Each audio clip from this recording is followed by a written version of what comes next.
Hello everyone, and thank you for joining us for our Game Week 34 Captaincy show. I'm Chris, and with me is, as always, the other half of the FPL Cougars team, Kieran. Good evening. Good evening, how are you? Yeah, I'm very good, yeah. You looking forward to the Champions League tonight, Man United, Barcelona? I am pumped. I can't wait. It's going to be a United thrashing, obviously.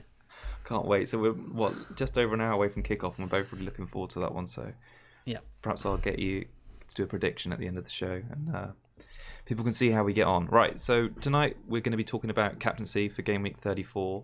We're also going to be reviewing our points from Game Week 33. We're going to see how you lot have been getting on in the FPL Cougars Mini League. And then we're going to wrap up with some clean sheets and differentials. So I think we're going to get straight into it. Let's talk about Game Week 33, the blank that was. And how did you get on? How did you find it? It's quite a high-scoring game week, wasn't it? Yeah, it was, but unfortunately not for me, unlike you. So it was 62 minus 4, which was obviously the average was 36 overall, but like the top 10k was something like 60. So I basically didn't move at all. So it was a 2k green arrow in the end, which is better than a nothing or a grey arrow or a red, obviously. So 80k to 78k. Yeah, that's okay, I suppose. Still a green. I had most of the high scorers in my team. I just didn't captain them. So Hazard, Vardy, even Dina would have got more points than me captaining Salah. So that seems to be the crux of my season, owning players but never captaining their hauls just because of just risk of rotation or something like that. So I missed Aguero's in week 4 or 5 hat trick. And then I missed captaining Sterling's hauls, missed Mane's hauls of captains, and just I could have been so much higher. So how did you come to land on Salah this week? Or this past week? Just fancied him really. That assist, I thought he might push on from there with in the Tottenham game. And obviously he did well. That was a really nice goal from him, wasn't it? So yeah, it was. Yeah, he could have had a few more maybe, but I don't know. Just fancied him more than say Vardy or Hazard. But yeah, I'm glad I took the hit to get Hazard in. That paid off. So yeah, that paid off. So if I obviously hadn't done that, I would have been way down there in the odd 40s odd numbers for this week, and that would have been shocker. So yeah, happy overall, I suppose. Yeah, no, I think it's not a bad game week score. You're making it like it's really bad, but yeah, that Hazard transfer in has brought you up, and the Digne clean sheet or the Dean clean sheet that came in at just the right time for you, didn't it? Another unexpected. Yeah, he's been a hero lately. Yes, yeah. Everton just racking up those shouts at the back and points galore for their defenders and Pickford in goal. Yep. Yeah, it's been good. So my game week, I went through with it and I captained Vardy, and I was so pleased to see him get those 2 goals and the assist in the Huddersfield game on Saturday. So that he and Hazard and Guaita, Aspilicueta, Pereira. I had a few players with unexpected points. Højbjerg. With that assist to wipe out on Trent's. Yeah, so I had a good week. Ended on 84, and that was another big rank increase. I think from 1110 k up to 68k now. So yeah, I've gone from 148 to 68 in 2 weeks. So bouncing right back up after a really shocking couple of weeks. So that's nice. I just got to keep the momentum going now. Yeah, and I was calling you jammy during the week, wasn't I? Because Højbjerg getting that just little flick on out of nowhere, and then the Pereira getting the clean sheet, and Chilwell's looked better than him in most of the games recently, and not the clean sheet, Pereira getting the assist, sorry, and Chilwell's just done nothing, and it's just Leicester just ruining me and trolling me all the time, man. I don't know. And then Aspilicueta as well. Aspilicueta's a good pick. We had this. The Guaita off the bench as well. That's good. I think, but what we got to think is that because you and I both had Borak, didn't we? So I don't think Bournemouth would have conceded 3 goals if Borak had been playing, because Begovic came in and made 3 mistakes, didn't he? Yeah, he did. Goals, so maybe they would have got a clean sheet if he'd started. So it'd be interesting if he gets recalled, because Bournemouth are on a really terrible run at the moment. It's 1 win and 9 now, I think, for them. They're really struggling. So Eddie has got to do something to shake it up a little bit. So maybe it's bringing Borak back again for another bounce. Yeah. Yep. Another bounce. What were my transfers then? I made 1 transfer, and it was right on the deadline. Nearly missed it. I took out Raheem Sterling and I brought Hazard in. So yeah, that helped boost my score somewhat. It was quite a tough one to decide between Hazard and Vardy for the captaincy, but I just thought Huddersfield is so poor. They're worse than West Ham. Vardy's going to do some damage, and so Hazard was classy in that game, wasn't he? He was by far the best player on the field, like just miles ahead, and Yeah, it's going to be a shame if he does leave in the summer. Mm. Yeah, shame to have Hazard not in the Premier League anymore. Yeah, he could have got more points. He got bundled over in the first half, which looked like a Stonewall penalty Yeah, by 100%. Arnautovic. So yeah, if he'd got that hat trick, could have been a big score. Yep. All right, so to wrap up the FPL Cougars mini league, there were some big scores this week. So yeah, well done to a lot of you. But 91 was the joint highest, and that was shared by Andrea Frostad and Michelle Botello, who both got 91. Andrea made one game week transfer, whereas Michelle took a -16 to get there. But yeah, well done to both of you. Andrea moved from 7,000 to 3,000 overall, thanks to points from Guaita, Wan-Bissaka, Tielemans, Hazard, Salah, and Vardy, who she had captain. So yeah, well done. Huge scores. Keep it up. And atop of the Cougars mini league is still Shannon. So fantastic season, still continuing. If anyone's been watching throughout, you'll know that she's doing really well. So she scored 79 points this game week, and that's moved her to 10th overall. So yeah, really good. I mean, it's amazing. I was having a look at how close it is overall at the top. I never really check out the stats. So she's actually only 16 points off second place, but 66 from first. So the guy out in first has got a crazy big lead. Yeah, it's like 50 odd points. So he's going to be bricking it as we move into the final sort of 5 game weeks of the season. Don't mess this up. He's probably used most of his chips, hasn't he? Yeah. That's probably how he's got that lead. It's a big lead. 50 points is difficult to fluff up, but true. yeah, we'll see. All right, so the Cougar Cub picks. We both had ones, didn't we, in the same game? Yes. So I went for Zaha in the Newcastle away, and he got 5 points, the assist for the penalty for Millie, who seems to have one every single week. So maybe I should just keep going for Zaha and just getting those assists, because it's just every week now. But yeah, 5 points for that. And then you went for Rondon, obviously Crystal Palace at home, which ended up with 2 points, but he was super unlucky not to haul there. He had I wrote down these stats earlier. Hold on if I find them. Yeah. Guaita was just saving them all. So my actual points, I was loving it, but for my Cougar Cup pick, I wasn't. Yeah. So yeah, he had 5 shots, 4 chances created. And just super unlucky not to haul, basically, because he looked on fire and he just couldn't quite finish it. Yeah, so unfortunate. I think his home form had just been incredible leading up to that one. I think he'd averaged over 8 points a game in the last 5 leading up to that one at home. So yeah, there was good stats to back it up. But yeah, I was sort of unlucky in some ways for the Cougar Cup picks, but I'm happy to take those points and run. Yep. So I'm now on 32 points overall. So gained a little bit. You're on 42, so it's down to 10 points again now. Oh, that's quite close. Yeah, all to play for. All right, cool. I'm looking forward to it. All right, have you got a little teaser? Do you have a double game week player picked for this game week? Is your Cougar Cup pick? No. Okay. Actually. All right. Yeah. Well, I have a few written down, so it depends what you take first. Okay. And then, I think it's your turn to go first this time. So maybe we'll do it at the end of the show. Yeah, we'll do that then. Yeah. Okay. Cool. Let's jump into the captaincy discussion, and we're also going to have a look at our team. So we're going to do more of a chat about game week 35, obviously next week. Kieran and I both been playing our wild cards. We'll talk a little bit behind it. Kieran's obviously got his drafted one up on the screen. I've got mine. I've actually made my transfers. Tonight, though, we're going to stick more on 34 whilst talking differentials and captaincy. So let's sort of begin where, I mean, I can't see the armband on your graphic now, but where do you think it's going to be ending up on this time, sort of Friday night?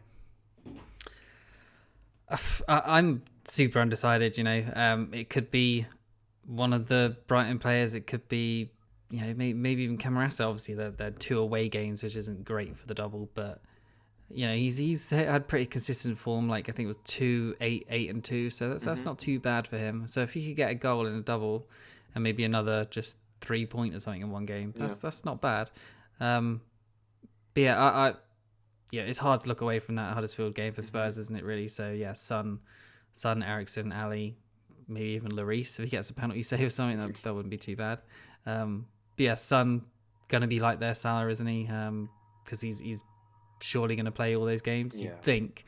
Obviously, they got City again next week. They do, and he is obviously with Kane now injured, which everyone is freaking out about. He looks like he's going to be essential. So should he get rested for the Huddersfield game? Maybe. You think they'd probably be able to win it without him.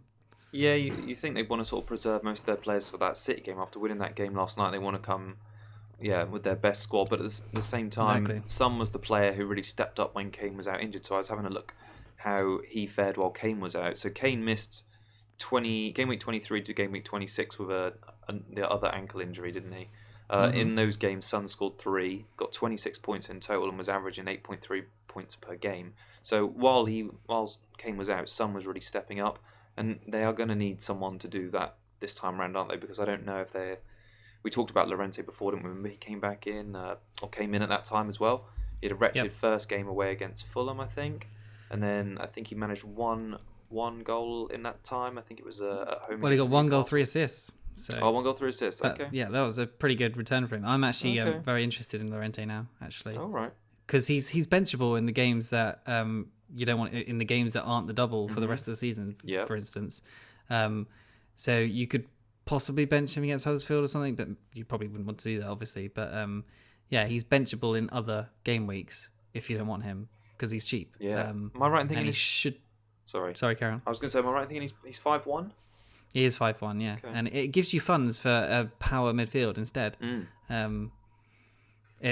Well, that's saying if you go Aguero less and you go, Sterling, De Bruyne, that sort of area. Yeah, right.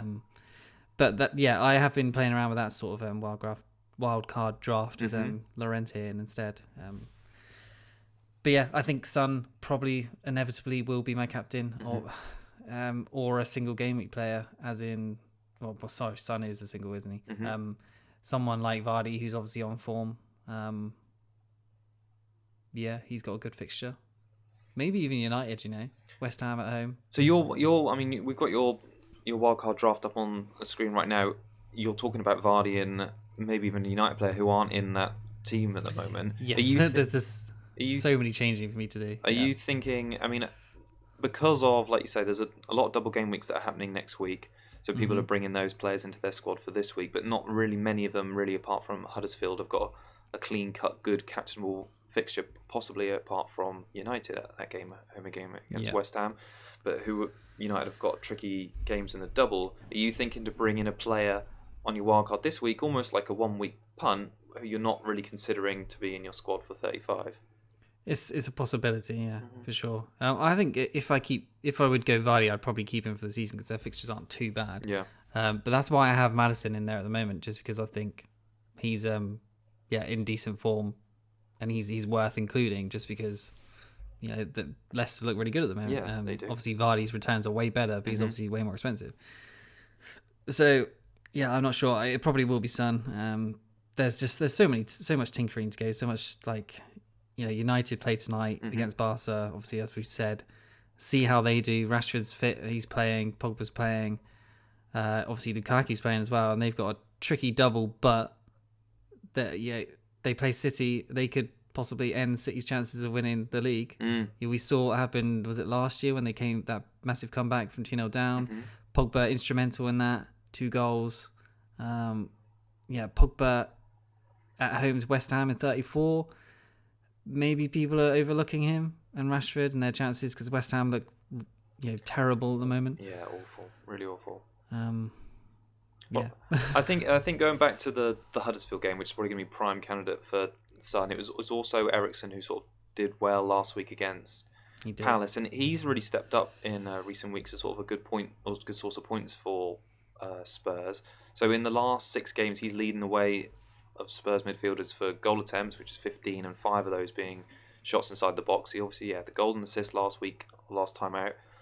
The only thing the sort of caveat to the Spurs sort of goal rush, let's say, in their last few Premier League fixtures, they've only scored 5 in their last 6. That goes across their sort of wobbly run where they were drawing and losing and not picking up points, but they have been poor in front of goal recently, even with Kane in the side. Huddersfield, though, are the reason for optimism, I think, aren't they? Because they're just so poor at the bottom. 13 goals conceded in 6 now, 19 big chances conceded in that time, and Leicester put 4 past them without much trouble. I watched the highlights or the extended highlights of that one just to see how Vardy looked, and Leicester could have a few more. We were both considering not having Kane in our drafts anyway, weren't we? Yeah, that's right. And would you have put Son as captain if Kane wasn't injured and he wasn't in the draft anyway? Possibly, yeah. Because I still think he's outscored Kane for the majority of the season anyway, hasn't he, when he's been in the side. It's only really recently when Kane came back from the ankle problem and that he's not done much since that Burnley game.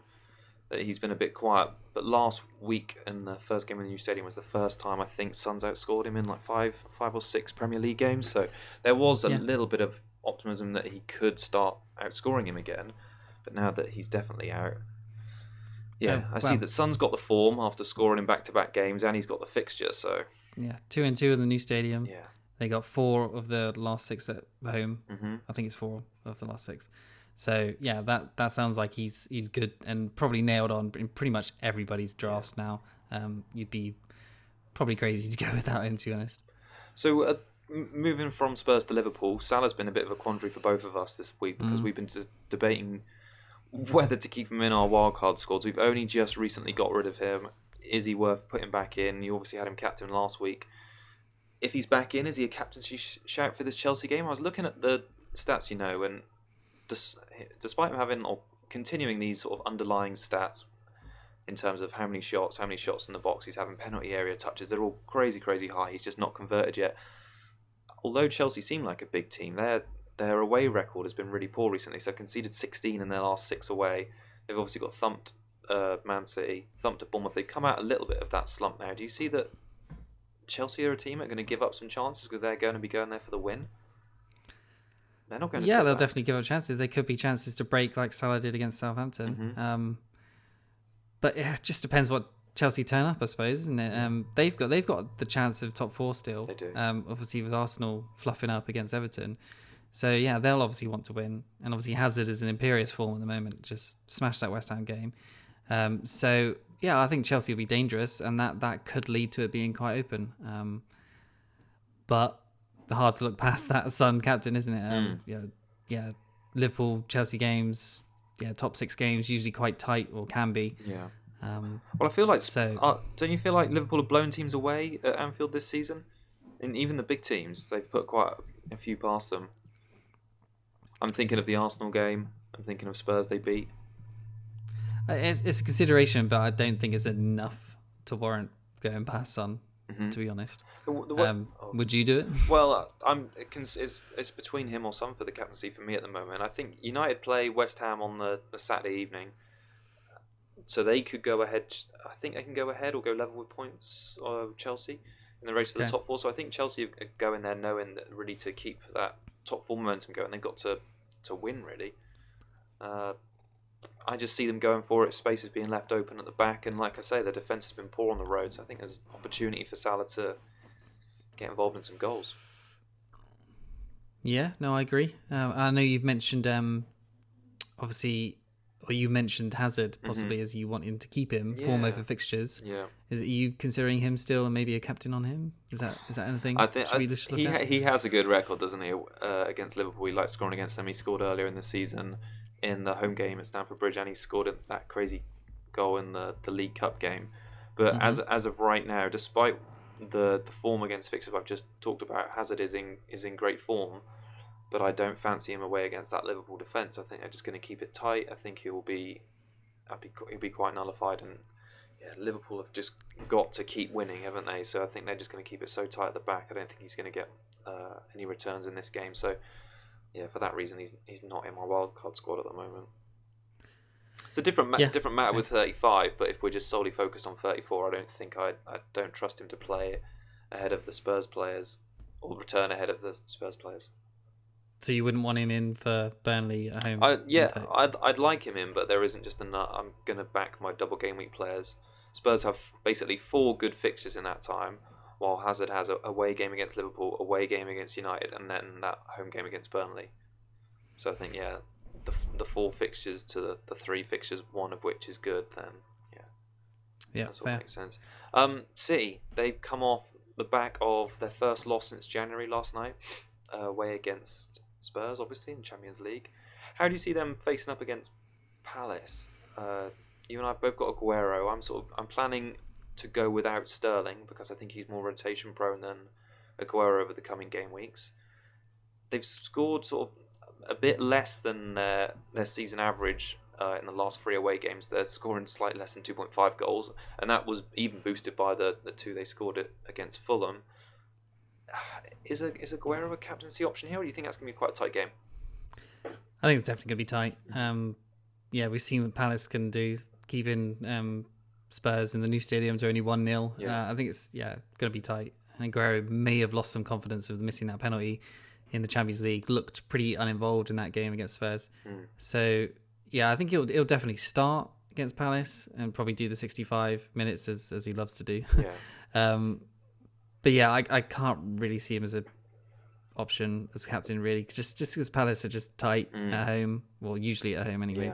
And they're just a bogey team. Obviously they beat them early in the year. Maybe Palace can do the double against City in a season where they might win the Champions League.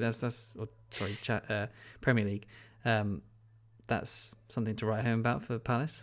So you're right that Palace have only conceded 6 in their last 5, so it's not like they've been getting whomped at home by any teams. And Aguero's 10 last time up against Fulham was actually his biggest away score of the season, so he's notoriously more of a home Etihad sort of player in terms of his big haul. So it's put me off a little bit captaining Aguero in that one, despite me wanting him for the wild card.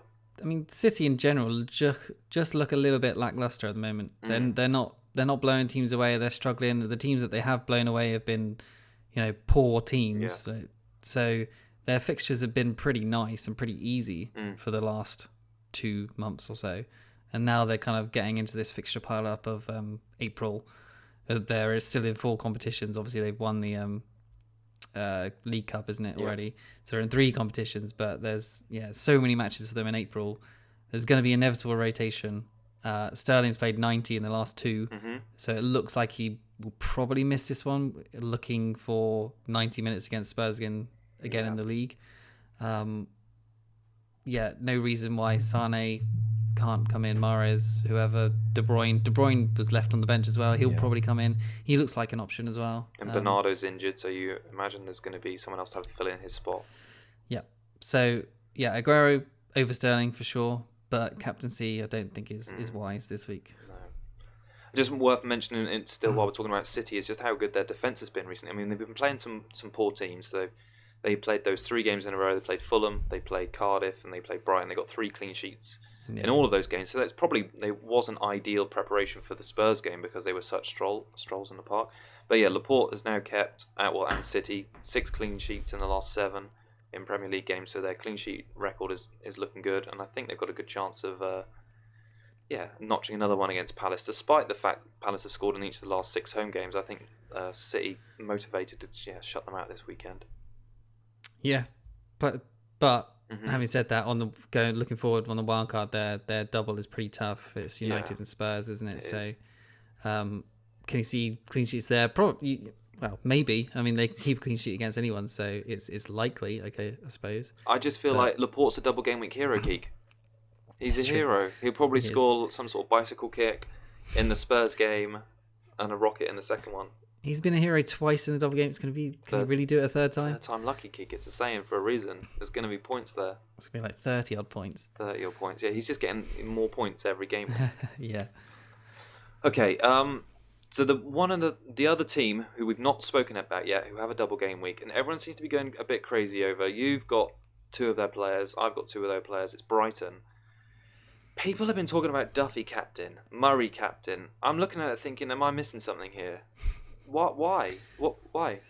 I'm going to give you some stats on why not to captain Glenn Murray or Duffy in a minute. But do you want to talk about either of them? Then have you even considered putting the captaincy close to them?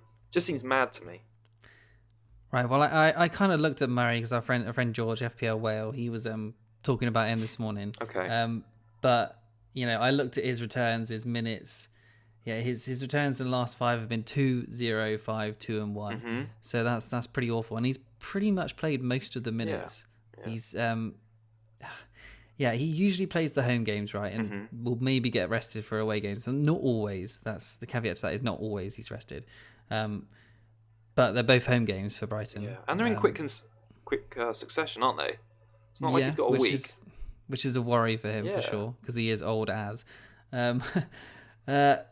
So he's just not reliable. You can't captain him and think he's going to get loads of points there, because he probably won't. No, I know. Right? As soon as people have been suggesting Murray or Duffy as captain, I've been sort of pulling my hair out, like, what have I missed? But I looked down into it. I mean, he's got no goals in his last 8 at home. He's only scored 7 goals in 15 this season. That's 1 every 2. Brighton have only scored 4 in their last 6. They're going through like a really dry spell at the moment. Most of his goals were at the start of the season. But they've got Bournemouth who concede, Yeah. Bournemouth concede and then a lot of Cardiff goals. concede as well. So if there's any time for him to do it, it's now. Yeah. I mean, the logic I can sort of see from the opposition point of view, but from his own personal form, there's nothing to suggest he's gonna score wildly. I think you'd be, and even then you'd be. I think you're even lucky to get the 4 base appearance points out of him. I wouldn't be surprised to see him start the easier game of the 2, probably the Cardiff game, and come off the bench against Bournemouth. So I wouldn't even be sure of 4 points on as minutes. Anyway, so that's my thinking on Murray. Don't go near him. But Duffy, we've seen interest in him as well. Yeah, you can kind of see why he gets involved with goals and assists occasionally, but he hasn't had any for quite a while now. No. So yeah, and they've kept like 2 clean sheets in the last 6 or 7, I think it was. So yeah, that's not looking good. But yeah, if you get 4 points from them, maybe over 2 games, then maybe some people are looking at like 3 defenders, triple defense with Brighton. Isn't it? Mad. So 4 points each. Brighton is still a bad team. They're down at the bottom for a reason. Yeah. And then then Duffy's not keeping. When else would you ever consider captaining a 4.7 player?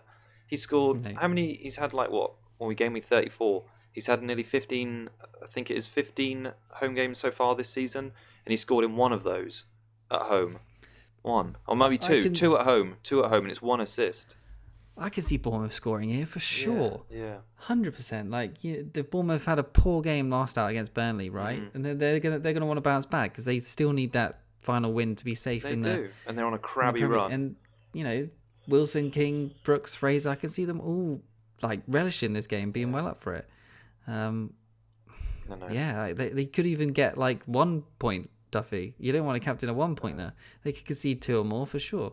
I think fair enough to have them this week. If you're not on a wild card and you want to make a transfer and you want to get some Brighton coverage, I do think Duffy is the best option. But I know it because I think he's got, like you say, he's got more goal threat than Ryan, and he's got which goes without saying, he's got more goal threat than Ryan, and he's got the clean sheet and bonus potential. But he's no way a captaincy option. No way. Please. No, I agree. I got kind of like ripped on this on Twitter. I was just like saying people going for triple defense and double captain. It's just like people just like, yeah, well up for it. Like why would you not? If they get like, they'll probably get 1 clean sheet, but can't see it. We saw this in the what's it called, in the double game week in 32 when people were tripling on Chelsea. It only took that 1 Cardiff goal for everyone to lose their crap. Like they got this clean sheet in the Brighton game, but 1 clean sheet down for. I suppose that was different because it was you a can see why defense. they do it with Chelsea. Yeah, because But Brighton have they haven't got the form to back it up. I don't know. It feels mad to me. That's why I'm thinking maybe just one of them. But at the same time, it's fear of like everyone going 2-3 that I'm going to miss out if they get 1 clean sheet. Yeah, I'm not going to get Duffy even. He doesn't even fit. Is it just funds for you? Yeah, it doesn't even fit. Could you afford it or not? I can afford it if I tweak a few players around. Hoiberg, Valerie, and Dunk could become Bednarak and stuff. Yeah, Bednarak, Stevens, and Duffy. But I just But past this game week, I'm looking at my focusing on my team now. Sorry guys, we're not being real general, but focusing on how I see the run into the end of the season. I think that Man City and Liverpool, they're gunning for the title. They're going to keep it really tight at the back. We've seen how good Robertson and Trent are at providing assists and picking up the bonus this season from game week 36 when we come out of the double, so 36, 37, 38. There's no space for a Duffy in my back line. I'm going to have Robertson, I'm going to have Trent, I'm going to have Laporte every week. They're going to need to get those clean sheets. There's a fantastic run for Liverpool after Chelsea, isn't it? Really good. So double on that defence. Duffy's not worth it. Yeah, you've got to decide between double defence and double attack again. Yeah. But yeah, Trent seems good. I've certainly been thinking about that double defence again because it worked out for me last night in Champions League. So it did. I mean, yeah. What do you think about Cardiff? Obviously, they've got that double. To be honest, 34 as well. Yeah, 2 away fixtures. I've not even given them a second look, to be honest. And I tell you, the only reason why is because I don't want to get them in this week for these 2 double games. They're already in the relegation zone, and then the week after this they've got to play Liverpool away. So I don't really see any sort of long-term potential for wanting to keep their players. But this week, yeah, this week is looks like they've got 2 decent-ish fixtures, both away, but fighting tooth and nail for this survival. Yeah. They're the only team that can possibly get out of where they are now. Burnley look a bit more safe, so I think Cardiff could beat them in the first game, or could win to 0 maybe. So that's why I've been talking to you a few times about Morrison. I think it might be his time. Might be his time this week. He's had the most penalty area touches, isn't he? He has. Is it of any defender in the game this season or something like that? I think so. I think he's had most penalty touches of like their whole team as well. Like I think he seems to get more than their attackers, which seems mental. Weird, isn't it? Yeah. He's 0.4% owned. If you have space for one cheeky punt this week, maybe it's Morrison. Why not? Yeah. Even Camarasa, I think. Yeah, maybe. But it is with Camarasa, it's a bit more awkward because you wouldn't probably want to leave like enough funds in the bank to get Delafeu or something like that. But yeah, tough. I just wanted to say before we move on to our differential picks, it sounds like Camarasa could have been one. It's just going back to Robertson, Trent, and Salah really briefly. For anyone who is considering the double option on the attack or defence, I was having a look at the average points per game over the last 8 game weeks. Robertson and Trent have both outscored Salah points per game over the last 8, which is a pretty big sample size. So that's worth considering that you can basically afford to have both of them for less than the price of Salah. And I think towards the end of the season, Liverpool are only going to get tighter at the back. Their games recently have all been like one. The last 3 games have been victories by 1, I think. Yeah. Also, Southampton was 2, wasn't it? Sure. Okay. But before that, maybe the last 2 or 3 games were victories by 1, and I think it's going to continue to be tight until the end of the season. So, yeah, okay. All right, differentials. I've got 2, which I think are going to flourish this week. Both single game. Are they in your team or not? No. So the first one I wanted to shout out, just as a differential for anyone that's thinking about a transfer maybe this week, is Calvert-Lewin, because I like him and I like his fixture. He's playing away against Fulham. Everton on a really good run at the moment. He's actually now started last 6, and he's averaging nearly 3 shots per game in that time. And then he's got 4 returns in those 6, and that's 27 points. That averages out to over 4.5 points per game. So that's pretty decent return for a player that's owned less than 2%, and he's also only 5.4 million. And you'd expect Fulham's worst defence in the league. They conceded upwards of, I think, nearly 75, 76 goals now this season. I think there's a goal and an assist in there for Calvert-Lewin, I reckon. Yeah, my one was probably going to be Sigurdsson. He's 7.8% owned. Yeah, Fulham away. I think he was super unlucky not to haul against Arsenal. He had so many chances. Just a combination of blocking and good defending managed to keep him out. I'm highly considering putting him in my wildcard because other than one bad fixture, the rest of it is okay, and they're in form. Yeah. Even Digne, like I've got him. You've still got him there in my wildcard because he looks like he could get an assist from one of those Rory Delap throw-ins at some point, and he looks good again, and you can't deny form. No. So, and their fixtures look decent. They do. Fulham away at least. So, Sigurdsson, Digne, Richarlison, even Bernard, like any of them could do well. Yeah, I think it's a plum fixture, isn't it, for Everton, and they were on the form to bat them. My other differential pick this week, Romelu Lukaku. He's at home against West Ham, and West Ham is his team, right? So in his last 11 games against West Ham, he's got 11 goals and 4 assists. So he's 1-1 for games against West Ham. He's 10.8 million, so he's a pricey premium. 2 braces in the last 4, so he scored those 2 goals against. It was Palace away and someone else away. I'm blanking on that. He didn't know he scored 2. He's got less than 5% ownership, 4.3. Just think he's looking good in that game against West Ham, which United need to win. West Ham are on the beach. They've lost 6 of the last 7, and they failed to score in 6 of 7 as well. So I think he's a good option, really good option. Oh, sorry. See how he does tonight. Yeah. Champions League. Obviously, Barca is a hard match and not the best sample size of his form, but see if he's doing anything good then. Yeah. he might get injured again. Rashford might get injured. He might be first choice, and he could become into all of our thinking if he's first choice. So well, a punt of my planning last night was that, bear in mind, Aguero's not so great away form. I was considering that Lukaku would come in on the wild card for Aguero, and then I just make the transfer Lukaku to Aguero next week. But I think I have a bit too much cash tied up in Aguero, so it might ruin the rest of my plans. But yeah, a bit irritating. You got any more differentials to add? Or do you want to move on to obviously, I talked about Morrison. Oh, you did, yeah. And then, Vardy's still under 15% owned, and he's got a good fixture. And then Rondon, I think, still is good because their fixtures till the end of the season is really, really good. And like I said, he's unlucky to haul, not to haul against us. No, who was it again? Palace. Palace.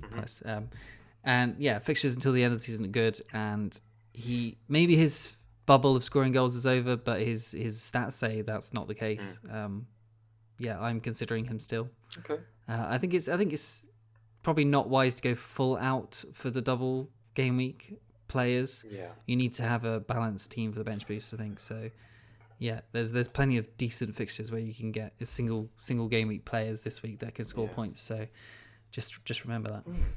And our advice is to not go too much into Brighton. Yeah, it's not too much into Brighton indeed. Clean sheets for this week. Have you got one or two teams that you'd like to shout out? Spurs straight away. Spurs straight away, yes. Huddersfield, and then Everton will be mine. Yeah, exactly the two I were going to pick. If I'm going to add to that, I'd probably say a cheeky a clean sheet for Liverpool as well, actually. But don't tell anyone. Ooh, okay. Yeah, ooh. Interesting. But you're not playing Alexander Arnold. I'm playing Robertson now. Robertson, Laporte. I've got my Liverpool coverage there, and Dunkey. Right then, Cougar pick. Lay it. Oh no, I get to lay it on you, don't I? Woo!